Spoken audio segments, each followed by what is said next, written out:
Hey everybody, it's Rhonda. Someone asked me to show them how to attach ear wires or earring hooks to freestanding lace earrings. Simple and easy. You just need a small jewelry tool like this little pliers. I like the ones with the bent ends like that. I think it's easier. Of course, you need some ear wires. I can put the link where I get these on Amazon on our website under affiliate links. I'll even put the tools on there.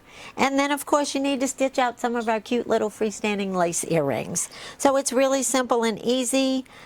These ear wires are not attached. That's not a solid circle down there. And while it may be a little hard to see on there, let me see if I can get it to focus that close. It's a little hard, but you guys can see that. That's not attached right there.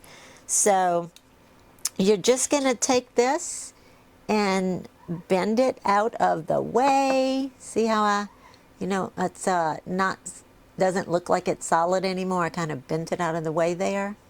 There you go. And then you're going to take the front of this earring and turn it over to the back side and put it on that little ring right there.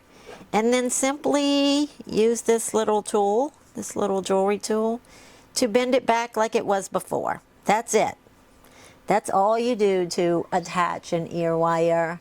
And it looks like I am looking at a camera, so it's a little hard for me to see. So make sure that you have it lined up.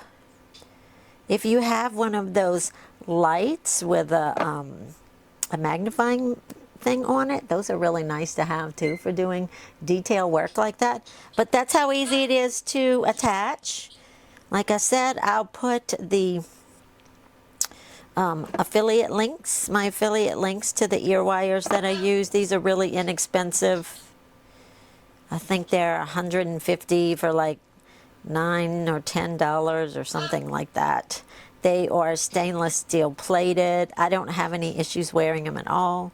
I suppose those of you who want to sell earrings at craft fairs are looking for a good deal, and they really are. So see how quick and easy that is with the right tool? That's all it is to do it. Hope this helps. Bye.